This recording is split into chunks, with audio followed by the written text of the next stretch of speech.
Hey guys, Pat Largo with the Comedians Uncorked podcast, and thanks again for tuning in. And we have a great one on today, man. This guy's here from the Tonight Show with Jay Leno, his own dry bar stand-up comedy special, the Netflix original hit series Real Rob, starring Rob Schneider, Mr. Jamie Lissow. Thanks for joining us. Good to be here, Pat. Good to see you, man. This is great. And I just thought of something, and I may be wrong, and if not, we'll still keep it in. Don't worry. But when I heard your name, and I see you now, and it was this one of the scenes in Real Rob. You were doing something, and I said, "Look at the guns on this guy." I'm talking about your arm, and I go, "Hang on a second." I went back to 2004. Did you ever do anything at a place called Side Splitters in Tampa? I did many times. Okay, that's what I thought, because I swear, again, this just came to me. That was back in my pot-induced days when I was in a bad, I was just having a lot of pot going on. And I signed up for, I think, a comedy class in 2004 with a guy, a dude's name with a shaved head. I can't think of his name right now. I need to remember. That was Bobby Jules' place. I remember that. Right, it used to be Bobby Jules. Right, now BC took it over. BT, I'm sorry, Brian Thompson, BT took it over. You're right, it used to be a Bobby Jewell place, but we were doing, I think, a comedy class, and we were in, it was maybe like a Sunday afternoon, and of course I was high, and it was about maybe 10 or 12 others, and it was a guy with a long, kind of bald with a long ponytail, trying to have us write jokes and give us your premises, and he'd throw out a subject, we write jokes, and then I think you were a special guest, because he said, "Hey, a big thank you to Jamie because he had shows last night or shows tonight, and he's here hanging out with us for a couple hours." Oh, yeah. And I bet that must have been you. It was probably me, dude. I always go to that stuff. Like if there's some kind of comedy class or something that weekend, I always go. I thought you were going to say about me working out. Like back in the day, I actually did this on the Tonight Show, and I did it at a bunch of clubs back in the day. My closing joke used to be, I used to do a joke about guys at the gym, and I would say, you know, they wear these tiny T-shirts so they look big or whatever. And I would go like, "God, you look huge, man. What's your shirt say? Daddy's Little Princess," right? Like I would do this joke that it was like a little kid shirt. Then at the end of the show, I would be like, "It's hot in here." And I'd take my shirt off and I would be wearing a Daddy's Little Princess shirt. Sure. Okay. That may have been one of the things you said. But all I know is when I turned to see you, I noticed your arm, because I'm like, I'm not used to the comics I used to, like in radio. You know, when I was in radio for many years here in Tampa, when I used to hang out with or interview certain comics, I knew their body type. So you were a different animal. I'm like, this dude works out. So I don't know. That was it. Just stuck to. So that was funny. So that was you then. That's awesome, man. So and then, I have a little bit of like, I'm glad I moved on from that joke. I remember this one time. This joke. It would kill. You know, it was silly, and it was like 15 minutes. So if I was headlining, I would do a half hour and then go, I got the shirt thing. I do that for 15 minutes. We're all good, whatever. And one day I was in Des Moines or something, one of those funny bones. And I used to have the shirt. I wouldn't wear it because it was so tight. I would keep it in my pocket or something, and then I would throw it on right before I went on stage. And I was in Des Moines headlining, and I was feeling pretty good.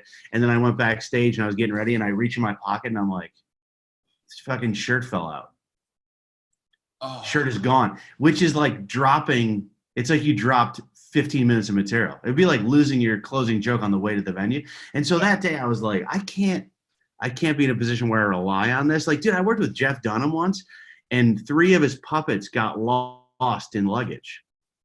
Oh, damn. Yeah, he lost all he had was Peanut, and he had Walter's head. You know, Walter, the old guy. Walter's body had been left on a plane somewhere. So we did an entire sold out show with just one puppet, and then he held Walter's head on a stick. You could just see the strings and stuff. Jesus.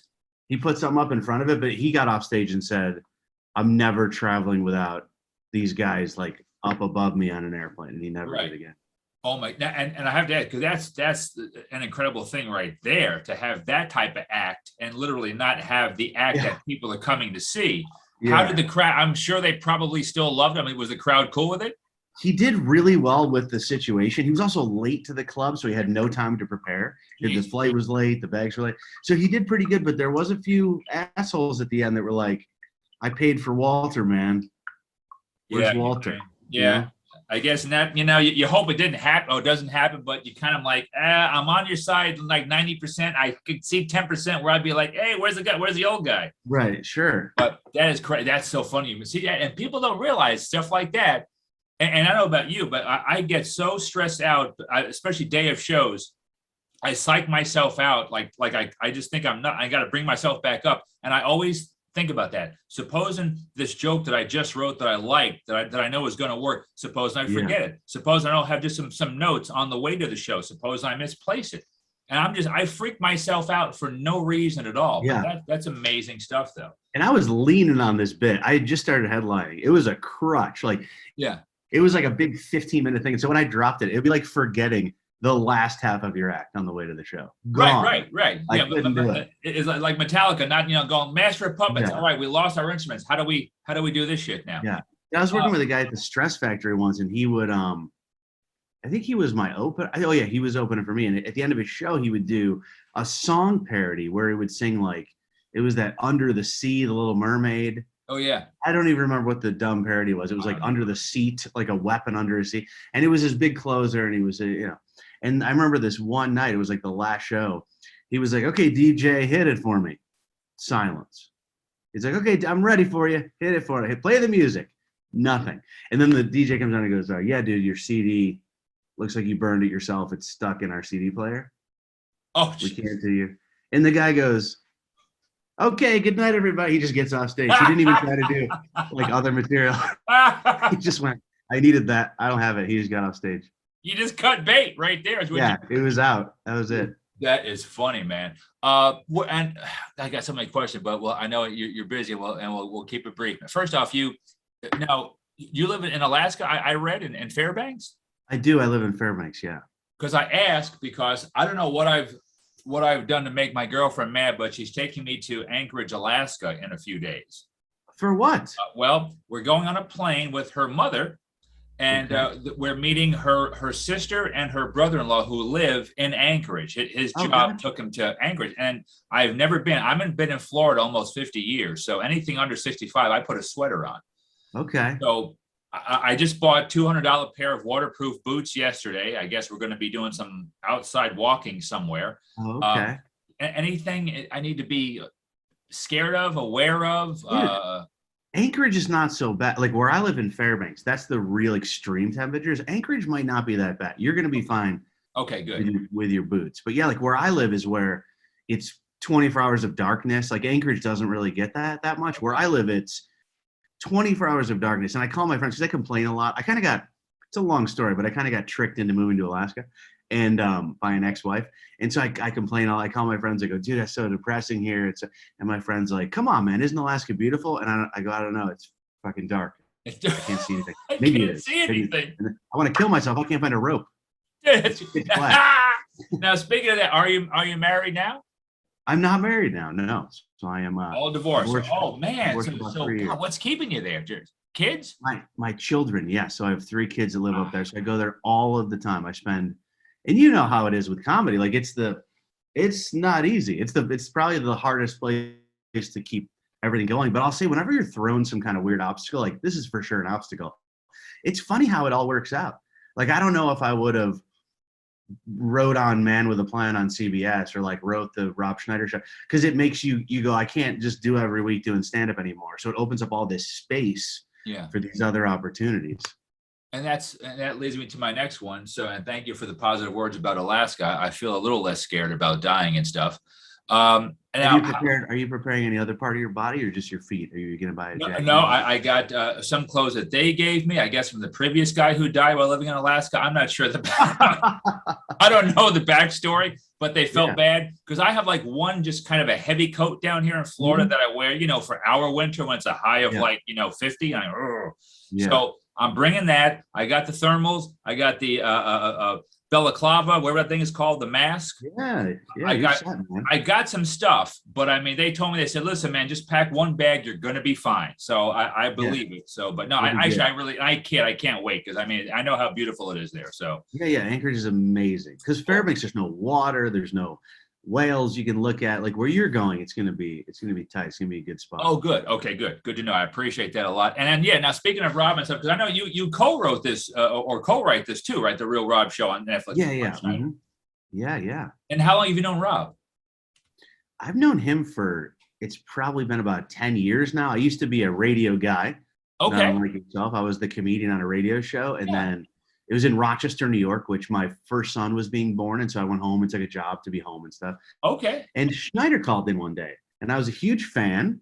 And it was great. And he was hilarious. And I said something to him like, I'm a huge fan, whatever. I am a comedian.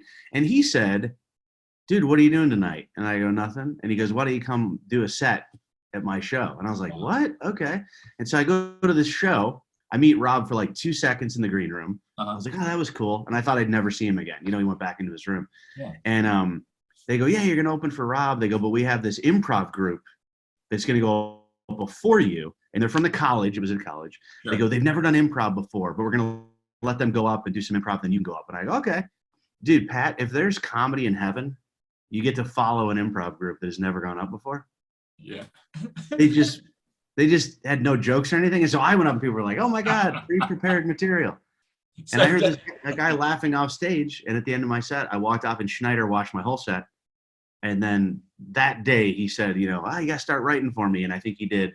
Wow. He was doing like the George Lopez show. He was doing Conan.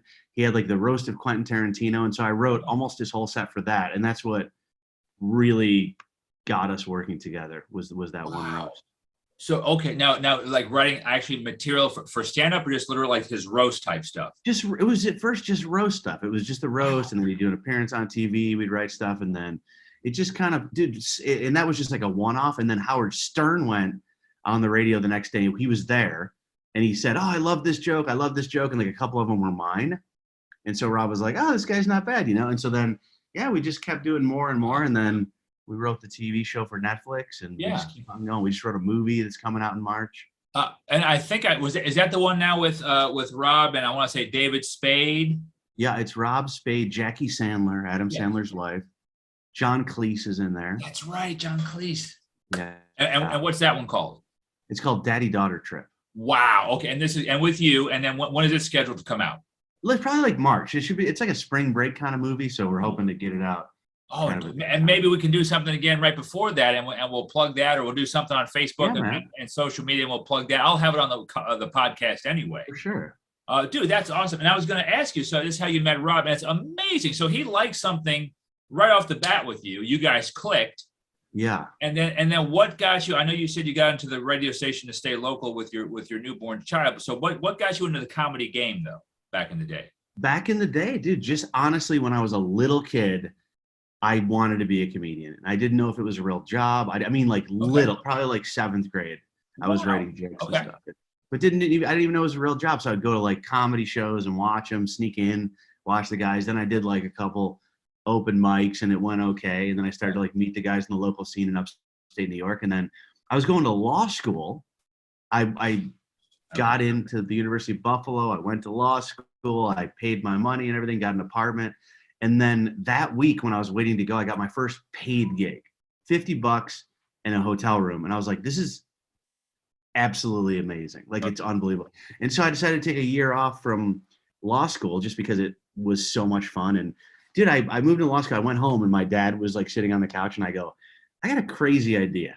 Like, I'm thinking about taking a year off of law school and like trying stand-up comedy. And my dad was like, yeah, let's do that.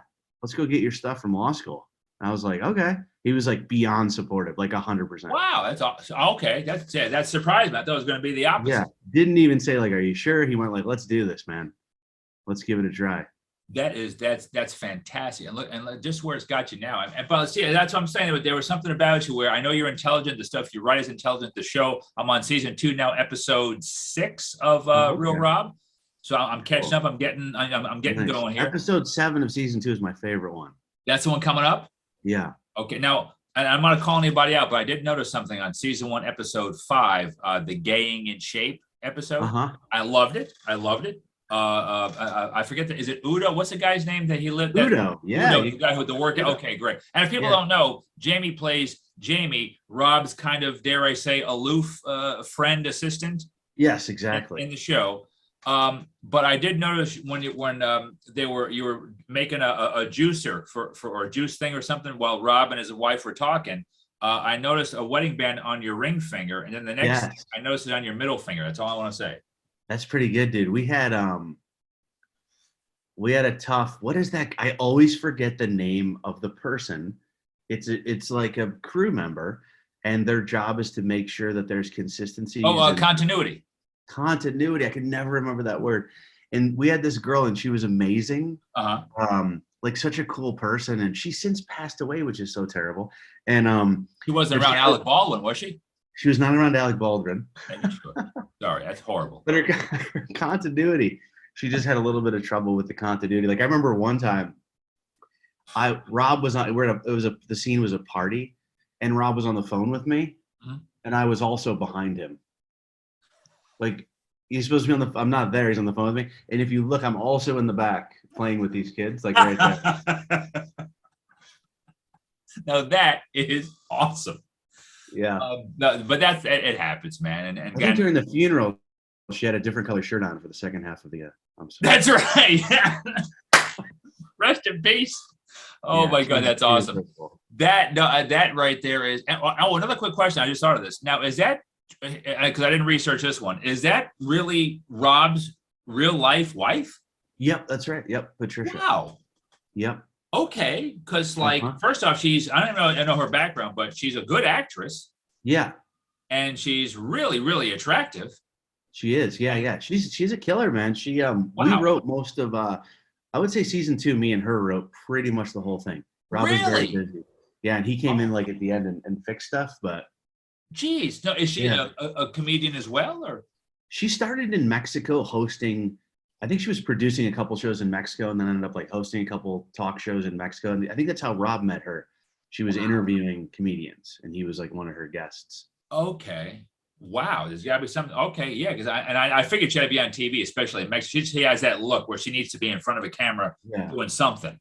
So that's amazing. That's good to know. I didn't know that. So that's cool. And then now are we going for season 3 on Real Rob, or like how do we have a contract, or is it do you see it going on as long as you want, or?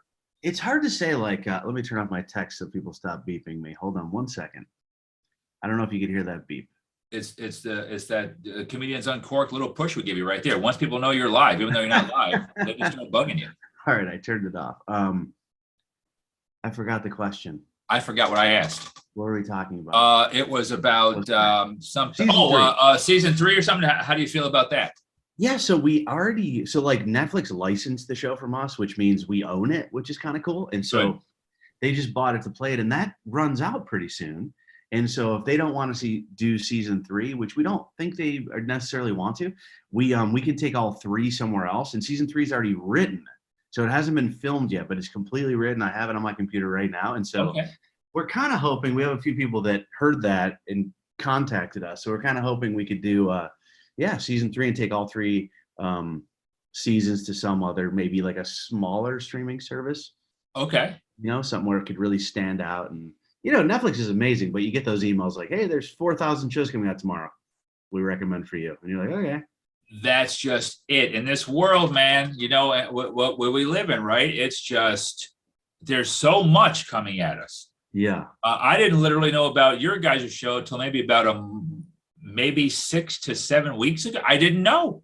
Yeah. I was just flipping through. I'm like, oh, I like this. Let me check it out. And then I just happened to see you. I do a segment on our podcast called Where They At, where I just do where comics are going to be playing in and around the Tampa Bay or Florida area, but then again around the country since we're around the world. And I just happened to do some clubs last weekend, and I saw you were at a club. I forget the name of the club in Michigan. And this was so nice about you. I just literally messaged you on Facebook. I said, hey, we're doing this podcast. I'm mentioning your show anyway, because we picked Michigan to do some shows on our podcast. Would you mind coming on? He's like, yeah, man, no problem. Really?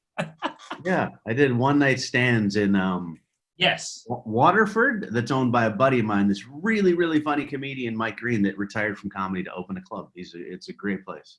Cool. One night stand. Oh, that's awesome. That's good to know. Yeah. I'll have to get with you. Maybe I could, I don't know. I just want to do 15 minutes. That's all I want to do. Yeah, dude. Get in there, man. I'll show them what I can do. Get in there, dude. Yeah, it's funny with Netflix. Like the first time I ever really caught up to Netflix was like the pandemic, where I finally saw all the shows people would bring up to me. I watched everything, dude. Pat, I watched season 2 of that Yule Log Fireplace. I love it. It just always seems the same to me, but it makes me feel good. Season 2 has great writing. I watch it with closed captions. It just says crackle, crackle. That's right. That's right. I've seen it all. Well, you're not as broke as me, because I used to wait when I had Sling, the Sling channel. When they would give us, before I dropped it, of course, I can't afford $35 a month or the orange and blue package, whatever it was. I would wait for like a free HBO weekend. They would give you like a free HBO or something weekend, and I would like binge all of the like the Ballers episodes with The Rock. I would try to get as many shows in before I knew it was going to be down to the last minute before they cut it off. And that's how I caught up on things. That's how poor Pat is in Pasco County, Florida. But no, that's really, I'm happy. Now, do you find it hard though to do the writing for the show? And I know you got season 3 in the can, but then you also have a movie coming out and doing stand-up and other TV shows. Is there a protocol, or are you able to do them all kind of simultaneously? Like I see some of these other guys and girls doing that. They're everywhere. Yeah, I think it's a real advantage too. Well, the first thing is, if you do just stand-up, it's a lot of pressure because you have to book 50 headlining weeks a year. If you just write, it's also a lot of pressure because you have to find these writing jobs, which are so coveted and so difficult to get sometimes. But if you act, do stand-up, write, I act, I do stand-up, I write, but I also do like punch-up, which I consider slightly different.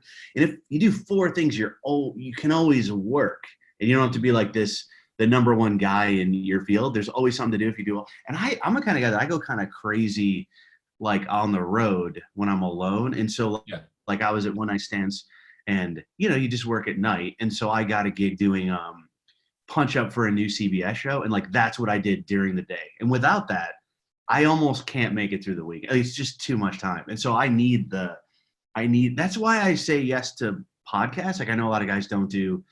I need to like do something every day. Like talking to you, it's fun. And then I think our brains get working, and then you go do your next thing. It's like a good way to wake up, talk to somebody about comedy and make a couple jokes. I just think we got to be doing that.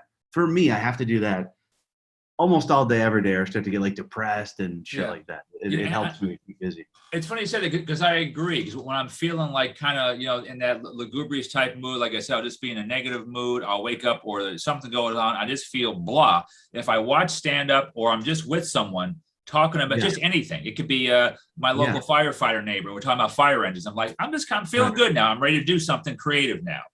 So you're right. Just keeping yourself active. I agree with you on that, man. Yeah, you made me think of something too. Like we all have those friends who we call, and when we hang up, we feel better. Yeah. And then you have those friends where you call and you wake up and you feel tired and worse somehow. And so I started really making a rule that I don't want to like not be friends with certain people anymore. But I have a rule where if I got to go a month and I only can talk to the people that I make them feel better, we hang up and want to go create something and do something, we're happy for each other, I can only have conversations with those types of people. It just doesn't work for me. Or else, you know how it is, like you talk to a buddy and all they do is complain, and you try to help or be positive, and then they're negative, and then you hang up, and the next hour of your day's ruined, and you're in a weird state of mind. We just don't have time for that shit, man. You're exactly right. My circle of friends, I've always had a small circle anyway, but social media has done that to me now. I'm almost exclusively just promoting shows and podcasts on stuff now, because I just, how when you're just scrolling through, you feel, hey, it's my anniversary, hey, it's my birthday, and then some guys goes, it looks like I got cancer. You go, oh, Jesus Christ, how am I supposed to come back from that now? And I just read, I know he or she's, they want support, and I'll give them that little care emoji and say, I love you, whatever I can do. But sometimes that, or just like you said, the complainers or the constant political LeMays and this and that, I have to divorce myself from all that stuff. Certainly. Yeah. Social media is it's sort of, if you don't cultivate it, it's handing over control of your state of mind to something else. Like you don't know what you're going to see that's going to, even if it is that you feel sad for somebody, but I want to do that when I'm in that type of mindset. Like if a friend texts me like something really bad's going on, I love to talk to that guy, but it's sort of, you want to be prepared. You don't want to just be about to do a comedy show and then you're scrolling through and you're pissed off about everything. Right. Just mad, pissed off. And there's a Google Chrome extension that you can click on. It gets rid of politics on your feed. Really? Yeah, there's a Google Chrome extension. and you just download it. It's called like No Politics, and I do it all the time. And you click it on, and on Facebook it gets rid of any political post and only posts like somebody playing with their dog or something. Oh wow! So the old school, what it used to be back in the day, like just people showing pictures of their lunch and stuff like that.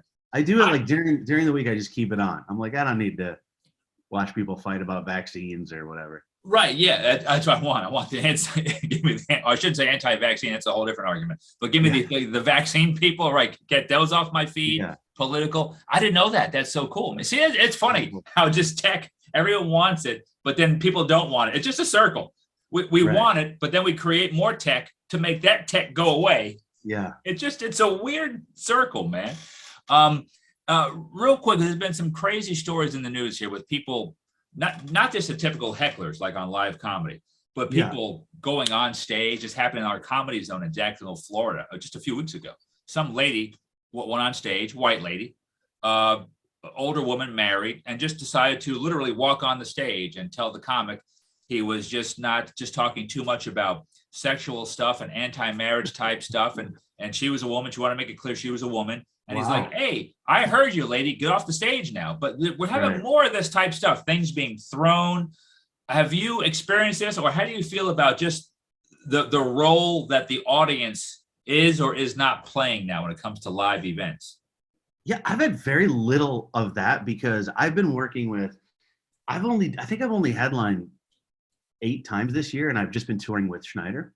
Okay. And so his tour is buttoned up. Like his tour is, there's security. Good. If you videotape, everyone's properly warned. There's no hecklers because they get one warning and then they're kicked out. So that stuff has been really great. And it's funny, the last night in where the hell was I? In Waterford in Michigan. We did have a guy that the first 2 comedians came off stage and said, man, this guy won't shut up. Like he's talking the entire time. It's driving me crazy. And so I told security, I go, hey, keep an eye on him, but give me a second. Give me a second with him. Give me 10 minutes. And so I went out and it was great, dude. It was like, I haven't destroyed a heckler in a very long time, but I have a thing where I know the guys in most situations that I've been in, the guy's not a jerk. He's just a little too drunk. And so I do pride myself on, I went hard at this guy. It went very well. People were really laughing. Good. And the moment I saw he was getting upset that people were laughing at him, I brought him back in. I go, hey, man, you made the show unique. Everyone, you're not going to see this on TV. Right. We're all good. End of the show, the guy bought one of my T-shirts, and we're friends. Like, I feel like almost every heckler I've somehow maintained friends with. So I've had no stories of anybody. I'm also not out there pushing these extreme polarizing beliefs. I'm talking about magicians and my children. Right. That Jeff Dunham character, those guys. Yeah. Just kidding, Jeff. Oh God, I'll never have him on the podcast. Maybe I'll have the head of Walter. Yeah, you should have Walter on. I wouldn't have Jeff. Well, you see, you just gave up a great secret on how to do things. It's you destroy them because that's the job, because they're not shutting up, because they're ruining the show, right? Yeah. But then you give him the external reinforcement that he may or may not know he needs, and you kind of give him a little pet, a little hug, and you make him then, like you said, a part of the show. Say, hey man, that's a great work. You made the show unique. That brings him in, and then people are now they're for you as they were, but they're kind of for him. Like, okay, we all forgive you now. Be quiet and let the comic do his job. Yeah, because I think before I had kids, I used to be more of a dick. Like I want to do my show. Like shut up. Like I want to get for some reason when I had kids, I don't know if it's having to get a babysitter for the first time and a night out is so difficult to arrange and you're spending this money that I immediately go to like, what's going on at that guy's table? He decided to spend tonight here. I don't know what he did. I don't know if he has a babysitter. I don't know. So I kind of want everyone to have a good time. And I used to only care if I had a good time. Right. And then but for the last like 13 years, I've been a lot more cognizant of like what everybody's going through to get out, especially with COVID, and they haven't been out. And this guy probably hasn't, who knows how long it's been since hopefully he'll never go to one again, but it's probably been 18 months since he went to his last. At least not one of your shows again. Yeah. That's fun. You're right. And that's fun. That's good. That's another good way to look at it. You're right. Because and I've learned that too as I'm getting older now. I'm 51. I'm like, it's about, we have a job to do on stage, but it's also about, okay, how much money they pay to get in? Yeah. They're sitting down, they're having their food, they're having their dinner, their drinks.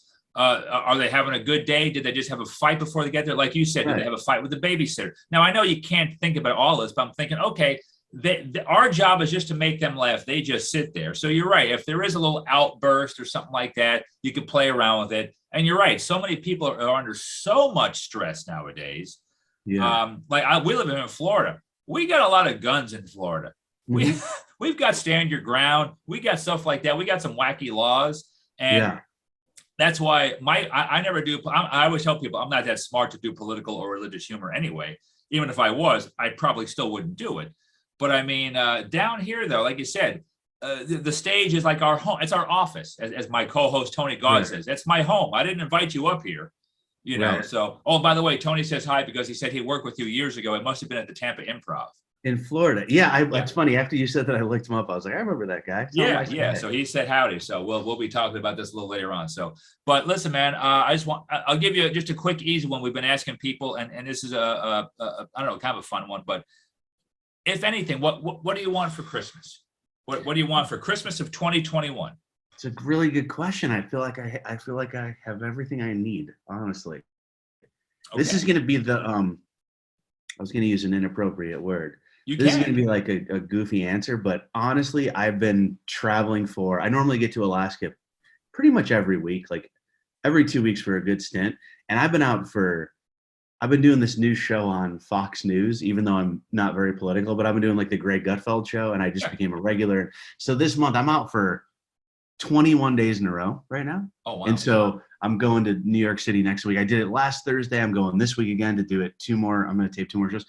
My point being, my Christmas, I just want to hang out with my kids, and they don't have to give me anything. And I just want to like have some time with them. That's what I'm really looking forward to. And I'd like one of the kids to buy me those new Bose headphones. Yes, please, for God's sake. I wish we had that kind of budget on our show. We can give you a party gift like that. But so I'm hoping. I can't wait to hug my little one, and I hope he's holding Bose CQ55. Christmas Bose. No, wrong Bose. That's funny, and I appreciate you taking time. And real quick, where do you guys film? Is that in LA or Hollywood when you do the which one? Show? The Gutfeld? No, the Netflix show with Rob. Is that Hollywood? The Netflix show was we filmed in Florida. Have you ever heard of Full Sail University? Yes. We used we had no money because we made that show. Rob paid for the making of season 1 and then sold it to Netflix. So we got a bunch of students from Full Sail to help us out as like PAs and stuff like that. Wow. Okay. And then we did the second season was mostly LA and a little bit in Vegas.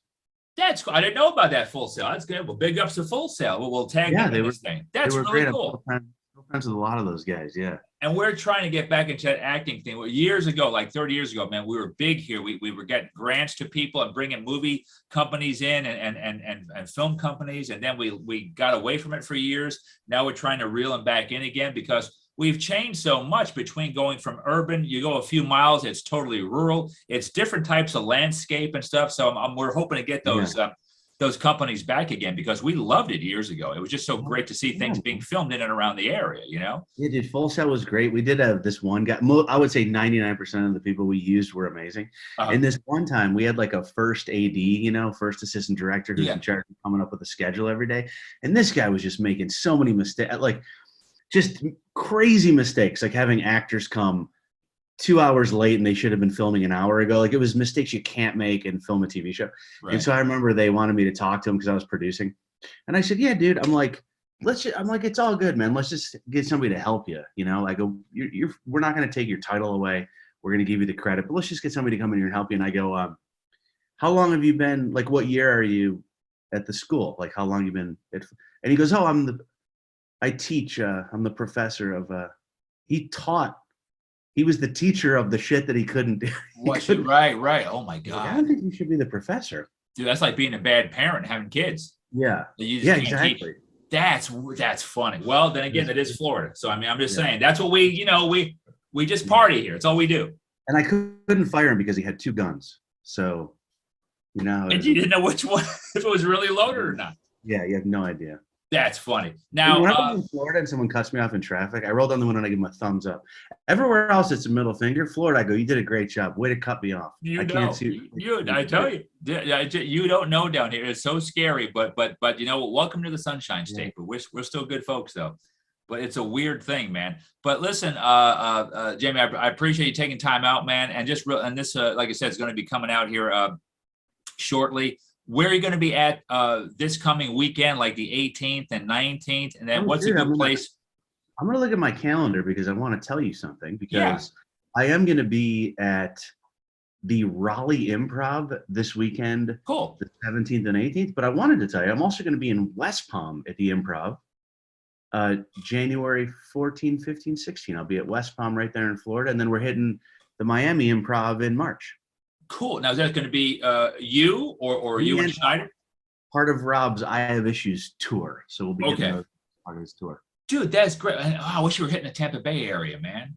Yeah, nothing in Tampa yet, but we're adding things every week that bigger, so I'll keep an eye out. Otherwise, I'll see if I can do because I'm booked all the way in January and into February. But if I can come, God, I'd love to make one of those improv shows. If I can't, hopefully you'll book something in Tampa. I'll hit you up if we do. I'll let you know. That's really cool. And best way people can get a hold of you to watch you on TV and the show and the movies. What's the best way people can get a hold of you? So people never remember my name, and so my website is robschneidersfriend.com. That's right. I saw that. And I'm mostly on Instagram, but if you go to my website, that'll get you everywhere. And you're making sure don't you have a shirt that says that? I do. Oh, I thought I was wearing one. I have a shirt that says I don't drink anymore because when I drank, I would do like irresponsible things. And so I sell a shirt that says it's for people that drink a lot but don't want to be held responsible for what they do when they drink. And it's like a warning label on a bottle of pills, but instead of for a bottle of pills, it's for you. And it says, warning, do not mix with alcohol. With alcohol. That's right. That's the one I saw. That's and that's available on your website. Give out the site one more time. Yeah, it's robschneidersfriend.com. robschneidersfriend.com. Pick up a shirt, especially a few days before Christmas. It makes a great Christmas gift. Yeah, man. Yeah, so that's really cool. It's a great gift for like a pregnant woman. Yeah. And any one of my girlfriend's family, it's going to be great. Well, thank you, brother. Good talking to you, Pat. Jamie Lissow, seriously, thank you so much. Continued success with everything you're doing. Season 3 of Real Rob on Netflix, or wherever it may go, and your movies and your writing and your stand-up. I look forward to seeing you soon. Thank you so much for Comedians Uncorked. And I will hang on one second. I'll do this right here. And guys, thank you so much for listening. And like I always say, laugh, you deserve it. And thanks for checking out the Comedians Uncorked podcast. Comedians Uncorked.